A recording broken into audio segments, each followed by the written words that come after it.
আমাদের এইচএসসি জীববিজ্ঞানের প্রথম যে পার্টটা হচ্ছে উদ্ভিদ বিজ্ঞান, সেইটা হচ্ছে প্রথম অধ্যায় নিয়ে আলোচনা করব। এবং এই যে চ্যাপ্টারটা আছে এই চ্যাপ্টারটাকে হচ্ছে আমি দুভাগে ভাগ করেছি। প্রথম পার্টে হচ্ছে আমরা কিছু অংশ আলোচনা করব এবং বাকি অর্ধেক পার্টে হচ্ছে আমরা বাকিটুকু অংশ আলোচনা করে এই চ্যাপ্টারটা শেষ করে দেব। এখন এই চ্যাপ্টারের যে লাইনগুলো হচ্ছে আমি মার্ক করে রেখেছি, এই লাইনগুলো হচ্ছে খুবই গুরুত্বপূর্ণ আমাদের একাডেমিক প্লাস হচ্ছে অ্যাডমিশনের জন্য। তো এখানে আমি যে লাইনগুলো মার্ক করে রেখেছি সেগুলো হচ্ছে, প্রথমে আমাদের যে ব্যাপারটি রয়েছে যে রবার্ট হুক, এটার ব্যাপারে আমরা সবাই মোটামুটি কম বেশি জানি যে কোষবিদ্যার জনককে হচ্ছে রবার্ট হুক বলে। তো কে হচ্ছে কোষবিদ্যার জনক বা নামকরণ করেন, তার নাম হচ্ছে রবার্ট হুক। এই প্রশ্নটা খুবই এসেছে আমাদের এইচএসসি পরীক্ষায়। আরেকটা আমাদের বই উল্লেখ করা হয়েছে যে তার কোন গ্রন্থটি সে প্রকাশ করে, তার গ্রন্থটির নাম হচ্ছে মাইক্রোগ্রাফিয়া। এটাও প্রশ্ন আসতে পারে। লাইনটি হচ্ছে আমাদের বই সবচেয়ে বেশি গুরুত্বপূর্ণ যে কোন কোষটি হচ্ছে সবচেয়ে বড়। তো যখন আমাদের কোশ্চেনে থাকবে যে কোন কোষটি হচ্ছে সবচেয়ে বড়, তখন হচ্ছে আমরা উট পাখির ডিম এই কথাটা, বা আমাদের অপশনে যদি থাকে এমসিকিউর মধ্যে, তা আমরা এই অপশনটা দাগাবো। এবং এটার হচ্ছে উচ্চতা এবং প্রস্থটা আমাদের মনে রাখতে হবে। কিন্তু যখন আমাদেরকে বলবে যে মানুষের মধ্যে কোন কোষটা সবচেয়ে বড়, তখন হচ্ছে আমাদের নিউরনের ব্যাপারটা এমসিকিউতে অপশনে থাকলে সেটাকে টিক দিতে হবে। এবং নিউরনের আমাদের দৈর্ঘ্যটাও আমাদের মনে রাখতে হবে, সেটা হচ্ছে 1.37 মিটার। এবার আরেকটা প্রশ্ন আসে যে সার্কোট নাম আখ্যায়িত করেন কে? সার্কোট নাম হচ্ছে আখ্যায়িত করেন ফেলিক্স ডুজা রডিন। আরেকটা কোশ্চেন আসে যে প্রোটোপ্লাজমের নাম কে দেয়? তখন প্রোটোপ্লাজমের নাম দেয় হচ্ছে পার্কিনেস। আর মনে রাখার জন্য এখানে প্রোটোপ্লাজমের প আর পার্কিনেস, এভাবে আমরা হচ্ছে মনে রাখতে পারি। যে প্রশ্নটা আসতে পারে যে কোনটি হচ্ছে ক্ষুদ্র অঙ্গাণু, তো যখন আমাদের বলা হবে কোনটি ক্ষুদ্র অঙ্গাণু, তখন এই যে আমাদের বই হচ্ছে ক্ষুদ্র অঙ্গাণুগুলো মার্ক করে দেওয়া হচ্ছে মাইটোকন্ড্রিয়া, এন্ডোপ্লাজমিক রেটিকুলাম, রাইবোজোম। এই তিনটা হচ্ছে আমাদের ক্ষুদ্র অঙ্গাণু। কোষ বিদ্যার জনক বলা হয় রবার্ট হুকে, এটা আমরা জানি। আরেকটা প্রশ্ন আসতে পারে যে কোষতত্ত্ব কে প্রদান করে? তো কোষতত্ত্ব হচ্ছে আমাদের জীববিজ্ঞানীর যে ভার্চু কোষতত্ত্ব প্রদান করে। আসতে পারে যে আমাদের সাইটোপ্লাজমে মুক্তভাবে অবস্থানকারী বৃত্তাকার ডিএনএ এর অঞ্চলটিকে কি বলা হয়, সেটা আমাদের প্রশ্নে আসতে পারে এবং এটা হচ্ছে বইয়ে বোল্ড করা আছে, সেটা হবে হচ্ছে নিউক্লিয়েট। আর আরেকটা প্রশ্ন যেটা হচ্ছে আমাদের বোর্ডে প্রায় এসে থাকে, সেটা হচ্ছে আদিকোষের রাইবোজোম কত? আদিকোষের রাইবোজোম হচ্ছে 70S। আদিকোষের রাইবোজোম হচ্ছে 70S। থেকে সবচেয়ে বেশি প্রশ্ন আসে সেটা হচ্ছে আদিকোষ এবং প্রকৃত কোষের মধ্যে পার্থক্য।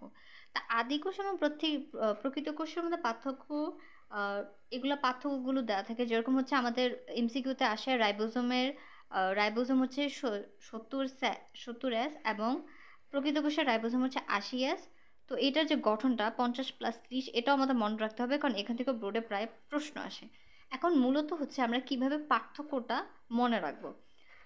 আমাদের মূলত পার্থক্যটা মনে রাখার ব্যাপারটা হচ্ছে এরকম যে আমরা এভাবে মনে রাখবো যে প্রকৃত কোষে আমাদের শুধু অপেরণ থাকে না, অপেরণ বাদে প্রকৃত কোষে সব কিছু আপনারা দেখতে পারবেন, যেমন সাইক্লোস্টিন আছে, তারপর হচ্ছে এদের রাইবোজোম হচ্ছে 3 প্রকার, এই প্রশ্নটা আসতে পারে।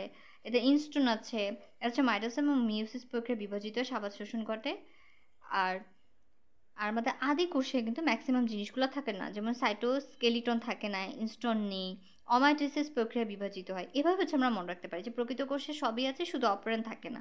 এভাবে আমাদের প্রশ্ন আসতে পারে। এবার আরেকটা প্রশ্ন যেটা আসতে পারে যে উদ্ভিদ কোষে কোনটি থাকে না?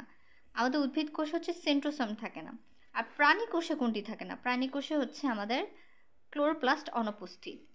আরেকটি প্রশ্ন আসতে পারে যে জাইগোট এবং ভ্রূণের প্রাথমিক কোষকে 19 শতকে কি নাম দেওয়া হতো, সেটা হচ্ছে স্টেম সেল। আরেকটা প্রশ্ন আসতে পারে যে মানবদেহের ক্ষুদ্রতম কোষ কোনটা? আমরা পড়েছি যে মানবদেহের সবচেয়ে বড় কোষ হচ্ছে নিউরন, আর সবচেয়ে ক্ষুদ্রতম কোষ হচ্ছে অনুচক্রিকা। এবার হচ্ছে কোষ প্রাচীর। কোষ প্রাচীর যে গুরুত্বপূর্ণ বিষয়টা মাঝে মাঝে এমসিকিউতে আসে, সেটা হচ্ছে উদ্ভিদের কোনটি হচ্ছে উদ্ভিদের অন্যতম বৈশিষ্ট্য। কোষ প্রাচীর হচ্ছে উদ্ভিদের অন্যতম বৈশিষ্ট্য। এবং এভাবে আসে যে কোষ প্রাচীরে আমরা জানি 3টি স্তর থাকে, 3টি স্তরের মধ্যে হচ্ছে প্রথম স্তর, দ্বিতীয় স্তর এবং তৃতীয় স্তরকে কি বলে? তো আমরা প্রথম স্তরটির নাম হচ্ছে মধ্যপর্দা, এবং এটা হচ্ছে ফ্যাগোমোপ্লাস্ট এবং গোলজি বডি থেকে পেকটিন জাতীয় মিলে হচ্ছে মধ্যপর্দাটি তৈরি হয়। আর আমাদের কোষ প্রাচীরের প্রধান উপাদান, এটাও প্রশ্নতে আসে, কোষ প্রাচীরের প্রধান উপাদান কি কি দিয়ে তৈরি, সেটা হচ্ছে সেলুলোজ। আর কোষ প্রাচীরের দ্বিতীয় স্তরটি হচ্ছে প্রাথমিক প্রাচীর, এগুলো প্রশ্নতে আসে এমসিকিউতে, তাই বারবার বলছি। আর সর্বশেষ স্তর হচ্ছে সেকেন্ডারি প্রাচীর। মধ্যপর্দার মধ্যে মাঝে মধ্যে প্রাচীর সৃষ্টি না হলে সেটাকে আমরা কূপ বলি। আর যখন কূপগুলো পাশাপাশি থাকে, দুটি কূপ পাশাপাশি থাকলে সেটাকে হচ্ছে আমরা পিট পেয়ার বলি। যেহেতু দুটি পেয়ার, এভাবে আমরা মনে রাখতে পারি। আরেকটি প্রশ্ন আসে হচ্ছে সাইটোপ্লাজমের সংযোগ স্থাপিত সূক্ষ্ম ছিদ্রপথা নলাকার সাইটোপ্লাজমের সংযোগ স্থাপিতকে কি বলা হয়? এটার প্রশ্নটা কয়েকবার এসেছে বোর্ডে। এটা হচ্ছে প্লাজমোডেসোমাটা। মধ্যপর্দায় কিসের পরিমাণ বেশি থাকে? মধ্যপর্দা হচ্ছে পেকটিক অ্যাসিডের পরিমাণ বেশি থাকে। আরেকটা প্রশ্ন, এটা আমি মনে করি পড়া উচিত, যে জাইক্লোন নামক হেমোসেলুলোজ কিসের হিসেবে কাজ করে? এটা হচ্ছে ক্রসলিঙ্ক হিসেবে কাজ করে।